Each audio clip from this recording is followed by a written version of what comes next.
Hello everyone, welcome to the answer world. Hope कि आप लोग अच्छे होंगे और अपनी पढ़ाई अच्छे से कर रहे होंगे। अभी जैसे आपको पता है यूपीपीसीएस के अपने फॉर्म भरे जाने लगे हैं। आरओ एआरओ अपना जून के बाद पॉसिबिलिटी है कि हो जाएगा। और जी अपने वनडे एग्जाम तो चलते ही रहते हैं। एसएससी के यूपी ट्रिपल एससी भी अब थोड़ा फॉर्म में आ गया है कि हाँ हमको भी एग्जाम लेने हैं। तो उन सबके एग्जाम के लिए हम क्या कर रहे हैं, अभी थोड़े थोड़े छोटे छोटे संक्षिप्त नोट्स बना रहे हैं जिससे कि आप लोगों का रिवीजन अच्छे से हो जाए। और एकदम ऐसे फास्ट मोड पर लगाओ वीडियो और अपना रिवीजन कर लो। वीडियो चला के रख दो, कुछ भी काम करते रहो। ठीक है, ये इस तरह से है। मतलब हम छोटे छोटे टॉपिक लेते हैं, कहने का ये है। और इसमें जो है आज का टॉपिक क्या है अपना, पॉलिटी में जितने भी इंपॉर्टेंट डेट्स थी अपना, जब कॉन्स्टिट्यूशन से लेकर के बनना था, कॉन्स्टिट्यूएंट असेंबली से लास्ट तक की अडोप्ट होने तक की, ठीक है, वो सारी की सारी डेट कवर कर ली है मैंने। आप यहाँ से देख लेना, इंपॉर्टेंट है और इस तरह के फैक्ट पूछे भी जाते हैं। ठीक है, तो ये टाइमलाइन है अपना जब अपना कॉन्स्टिट्यूशन फॉर्म हुआ था उसकी। तो 6 दिसंबर 1946 यहाँ पर जो है अपनी कॉन्स्टिट्यूएंट असेंबली बनती है, कॉन्स्टिट्यूशन असेंबली बनती है। और ये जो है ये जिस तरह फ्रांस में बनी थी इसी तरीके से इसी के अकॉर्डिंग हमने अपनी बनाई थी इंडिया की। ठीक है, 6 दिसंबर 1946 को। 9 दिसंबर 1946 को पहली मीटिंग होती है कॉन्स्टिट्यूशन हॉल में, जिसका हम अब पार्लियामेंट हाउस भी बोलते हैं। और जो फर्स्ट पर्सन था जिन्होंने एड्रेस की थी वो थे जेबी कृपलानी सच्चिदानंद सिन्हा, बिकम टेम्परेरी प्रेसिडेंट। ठीक है, और ये वाला जो है पीवाईक्यू में आया हुआ है, बल्कि इस बार यूपीएससी का एग्जाम हुआ था उसी में ही पूछा गया था कि जो अपने टेम्परेरी प्रेसिडेंट थे, और प्रेसिडेंट थे राजेंद्र प्रसाद जी, कौन थे वो कॉन्स्टिट्यूशन असेंबली के। ठीक है, ये क्वेश्चन आया हुआ है। 11 दिसंबर 1940 को assembly appointed Rajendra Prasad as its president. H C Mukherjee जो थे वो अपने वाइस प्रेसिडेंट थे, और जो बी एन राव थे वो अपने कौन थे, लीगल एडवाइजर थे, कॉन्स्टिट्यूशनल लीगल एडवाइजर थे। ठीक है, प्रारंभ में इनिशियली 389 मेंबर थे टोटल। फिर क्या हुआ कि घट गए वो और 299 रह गए आफ्टर पार्टीशन, जब इंडिया और पाकिस्तान का हो गया। ठीक है, आउट ऑफ द 389 मेंबर 292 व 292 जो थे वो गवर्नमेंट प्रोविंसेस से थे, 4 जो थे वो चीफ कमिश्नर प्रोविंसेस से थे, और 93 जो थे वो अपने प्रिंसली स्टेट से थे। ठीक, 13 दिसंबर 1946 को ऑब्जेक्टिव रेजोल्यूशन पास होता है जवाहरलाल नेहरू जी के द्वारा। और ये मैंने आपको बताया है, ये आगे चलकर जो है अपना प्रियम्बल बनता है, उद्देशिका बनता है। ये मैंने प्रियम्बल वाला टॉपिक करा दिया, आप देख लेना वो वाली वीडियो। 22 जनवरी 1947 को अपना ऑब्जेक्टिव रेजोल्यूशन अडॉप्ट कर लिया जाता है। 22 जुलाई 1947 को नेशनल फ्लैग अडॉप्ट किया जाता है।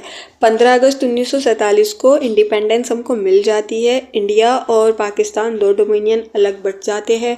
29 अगस्त 1947 को ड्राफ्टिंग कमेटी बनती है, और उसमें कौन कौन मेंबर होते हैं, जो बी आर अम्बेडकर जी होते हैं उनको चेयरमैन बनाया जाता है ड्राफ्टिंग कमेटी का।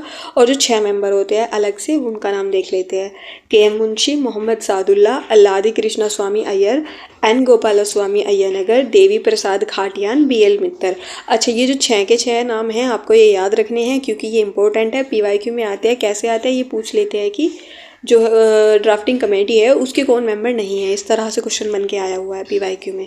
16 जुलाई 1948 को along with Harendra Kumar Mukherjee, V T Krishnamachari was also elected as second vice president of constituent assembly. ठीक है, फिर 26 नवंबर 1949 को constitution of India was passed and adopted by the assembly.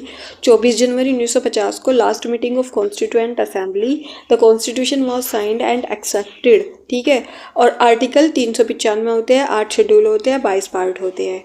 26 जनवरी 1950 को क्या होता है, constitution force came into force. ठीक है, और ये जो प्रोसेस है कॉन्स्टिट्यूशन बनने का उसमें कितने 2 साल 11 महीने 18 दिन लग जाते हैं। एक्सपेंडिचर हमारा 6.4 मिलियन का आता है पूरा कॉन्स्टिट्यूशन बनाने में। जीवी मावलंकर जी जो थे वो अपने लोकसभा के फर्स्ट स्पीकर थे, the lower house of the parliament after India turn into a republic. ठीक है, first to day president of the assembly was Sachchidanand Sinha जो कि टेम्परेरी थे, और Rajendra Prasad was later elected president. अच्छा, सच्चिदानंद सिन्हा जो थे ये सीनियर थे तो इसलिए इनको बना दिया गया था। ठीक है, it met the first time on 9 December 1946। ठीक है, sir B N Rao, civil servant who became the first Indian जज in the international court of justice. अच्छा, ये वाला इम्पोर्टेंट है कि इंटरनेशनल कोर्ट ऑफ जस्टिस के सबसे पहले भारतीय कौन थे जो जज बने थे, तो वो याद रखना, वो सर BN राव थे। And was the president of the united nation security of council, ठीक है। Was appointed as the assembly constitutional adviser in 1946, जो कि कॉन्स्टिट्यूशन लीगल एडवाइज़र थे, मैंने ऊपर भी बता दिया। असेंबली का जो फाइनल सेशन था वो 24 जनवरी 1950 को था। और each page decorated by artists from Shanti Niketan including Biohar Ram Manohar Sinha और नंदलाल बोस जो थे।